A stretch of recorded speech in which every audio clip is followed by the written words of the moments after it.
Olá, pessoal, espero que sejam todos bem. Nessa aula nós vamos retomar um pouquinho o conteúdo sobre o reino fungi, então, dentro do domínio Eukarya, o grupo dos fungos.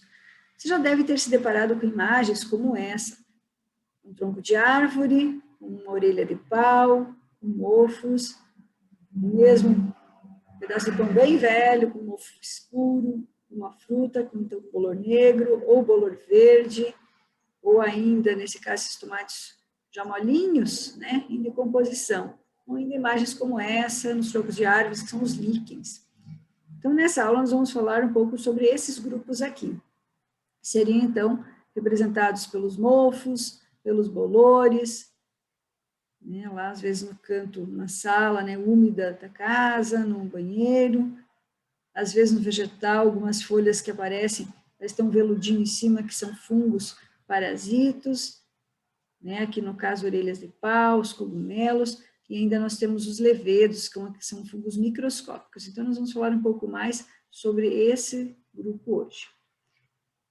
Então, dentro do domínio Eukarya, como eu falei, o reino fungi é considerado um grupo monofilético. Então, todos os fungos têm o mesmo ancestral, por isso o grupo monofilético, definido por várias novidades evolutivas que a gente vai listando ao longo dessa aula. Lembrando que os fungos, eles têm um ancestral muito mais próximo deles com os animais do que com vegetais, embora no passado os fungos tenham sido estudados aí junto com as plantas.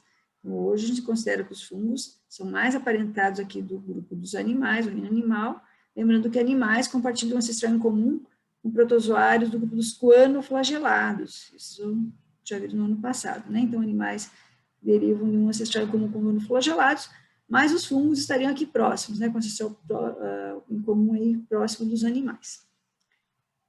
Quem são os fungos? Então, são 4 grupos, nós vamos detalhar aí dentro dos grupos, nas divisões hoje, mas é bom lembrar, então, quem são eles. Então, nós temos aqui o grupo mais antigo dentre os fungos, veja, tem várias sinapomorfias que dão, né, dão suporte ao monofiletismo do grupo. Os mais antigos são o Chytridium micetus, são fungos em que os seus esporos são flagelados.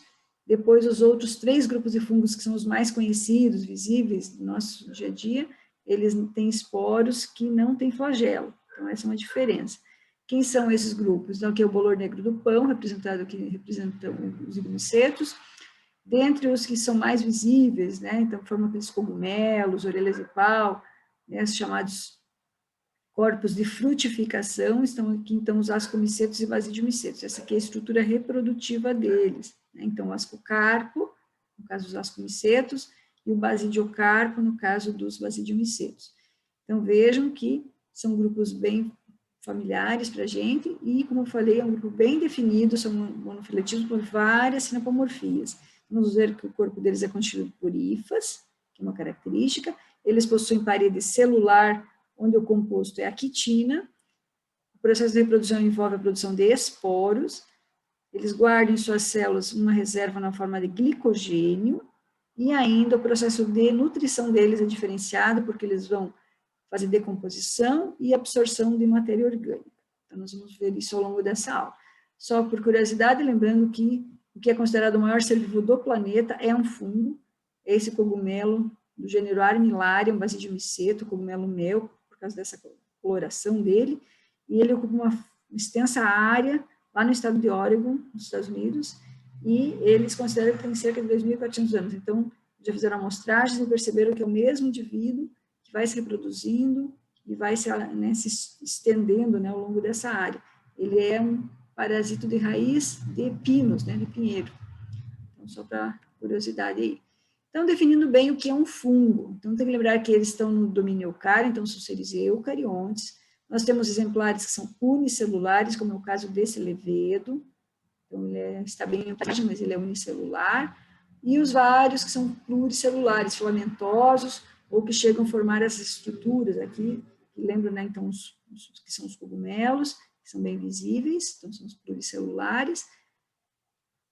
Todos eles, como eu falei, com as suas células envolvidas, então, com uma parede aí, com quitina. Gente, quitina é um polissacarídeo, ele é um carboidrato, então é equivalente ao amido, ao glicogênio dos outros seres, né? Então, por exemplo, lá no vegetal tem celulose, tá? Então ele é um carboidrato, não é proteína, porque o livro de vocês traz como proteína, então pode arrumar lá. Então, quitina é um polissacarídeo. Alguns fungos têm um pouco também de celulose, mas predomina aqui a quitina.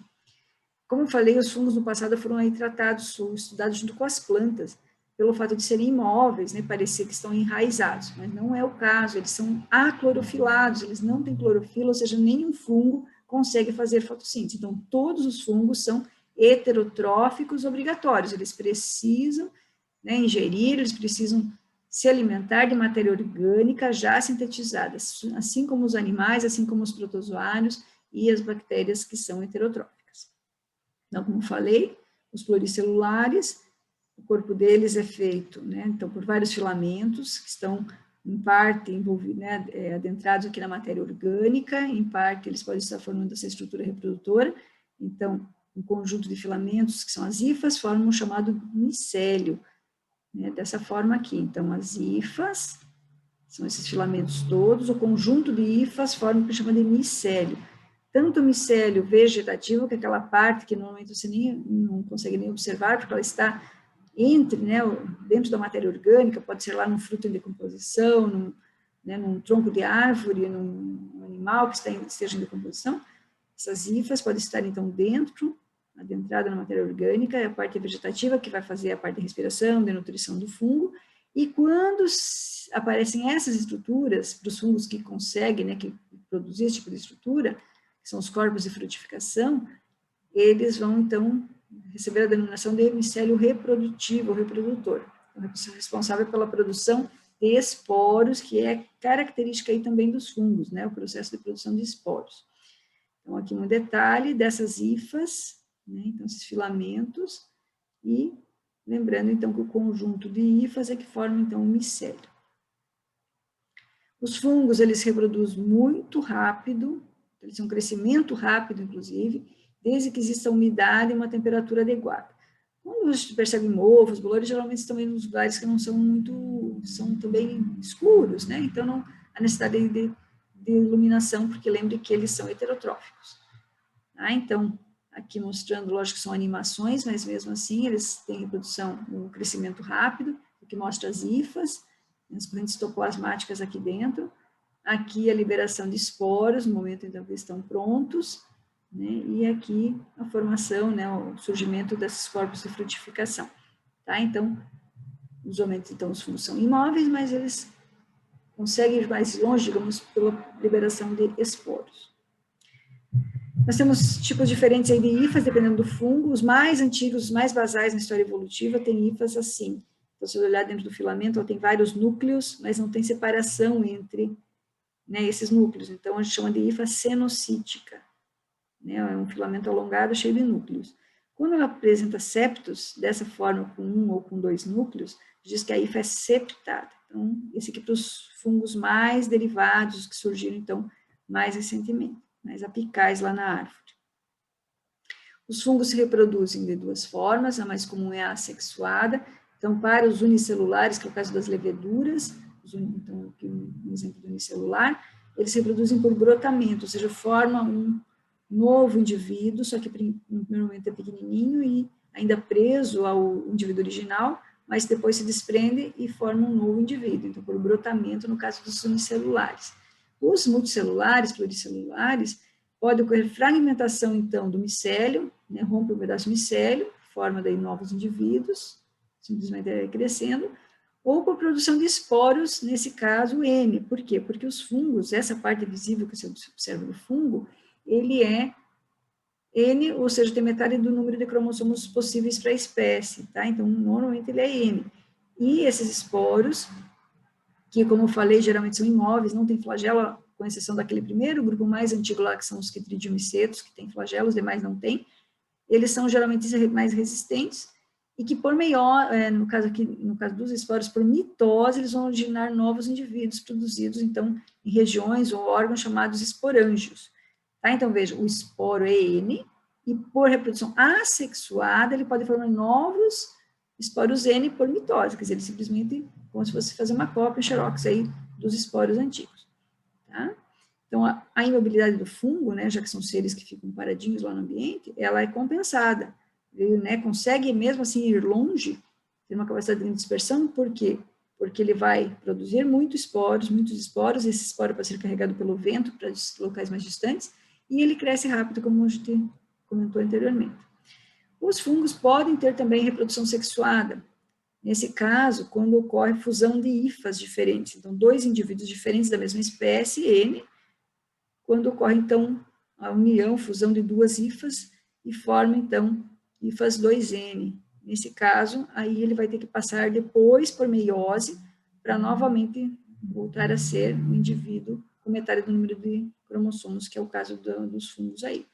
Então, aqui nós vamos usar bem rapidinho um exemplo de reprodução de zigomiceto, que é aquele bolor negro do pão, para mostrar essas duas possibilidades.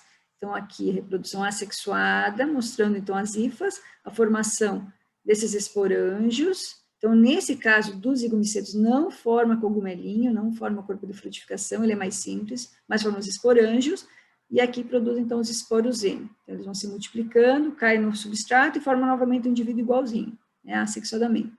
Aqui é a mesma coisa, só que o que pode acontecer? Quando nós temos, então, indivíduos da mesma espécie, que eles chamam aqui de hifa positiva e negativa só para diferenciar os indivíduos, quando ocorre, observe aqui, a fusão de duas hifas diferentes, indivíduos diferentes, e forma esse zigoto, que é 2N, nesse momento, por meiose, nesse caso, vai produzir, então, aqui um indivíduo que vai liberar esporos novamente N. Tá? Então, veja que nesse caso a meiose é zigótica, é no zigoto que ocorre a meiose. É diferente da planta, em que a meiose é espórica, e diferente do animal, em que a meiose é gamética. Tá? Então, só para lembrar que nos fungos é um pouquinho diferente, certo? Então, aí sobre os fungos.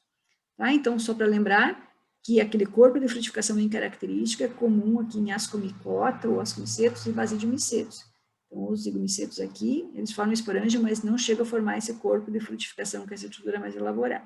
Tá? Então, lembrem que é uma característica, né, para definir os grupos aqui, tem a questão do flagelo, né, no esporo ou não, que é o caso que tem aqui, ocorre a perda, mas também essa formação ou não desse corpo de frutificação. Sobre os fungos, ainda pensar um pouco agora em termos metabólicos, funcionamento de um fungo, como é que eles obtêm energia? Então, a grande maioria dos fungos está no ambiente, vivendo livremente, está decompondo matéria orgânica, ele, então, faz o processo de respiração aeróbica, como nós fizemos, a grande maioria. Agora, nós temos fungos também que são chamados anaeróbios facultativos, que podem ou não, então, se utilizar do oxigênio, mas quando ele não está utilizando, ele vai fazer fermentações. Essas fermentações, elas são bem importantes, né? O ser humano se utiliza, inclusive, dessa propriedade, desse processo na indústria, tanto da panificação, no caso do fermento biológico, quanto na parte da fermentação alcoólica, né? Para produzir as bebidas. Tá? Então, lembrando que esses fungos são levedos, a espécie mais estudada e a que é mais, digamos, utilizada na indústria é o Saccharomyces cerevisiae ou outras espécies desse gênero, que são capazes de transformar o açúcar que está presente ou lá no suco de uva ou lá, né, na massa do pão, né, o amido da farinha, por exemplo, em álcool etílico e libera nesse processo o gás carbônico. Né? Então, no caso aqui, tanto a fermentação alcoólica, né, vai liberar, então, como eu falei, o gás carbônico quando não tem oxigênio. Então, libera o álcool e o gás carbônico, quando não tem oxigênio. Na presença do oxigênio, esses levedos podem respirar. Tá? Então, aqui no caso, como eu falei, da importância na indústria de panificação, por exemplo, o que importa aqui é essa liberação do CO2, que vai se acumulando lá na massa e depois vai tornar, então, o pão mais leve. Quando assa, esse álcool, digamos, que vai surgindo também do processo, o álcool etílico, ele evapora, então não tem problema. Né? Vocês já fizeram pães, né, na aula prática no passado, então deve lembrar como é que foi feito. E na fabricação de bebidas alcoólicas, o que importa nesse caso realmente é a manutenção aí do álcool na bebida, né? E aí se utiliza, então, amplamente na indústria. Então, em relação ao funcionamento dos fungos, lembre que eles podem ser, então, aeróbicos ou anaeróbicos facultativos, certo? Então, no próximo momento dessa aula, nós vamos falar um pouquinho sobre a questão da nutrição dos fungos. Até lá!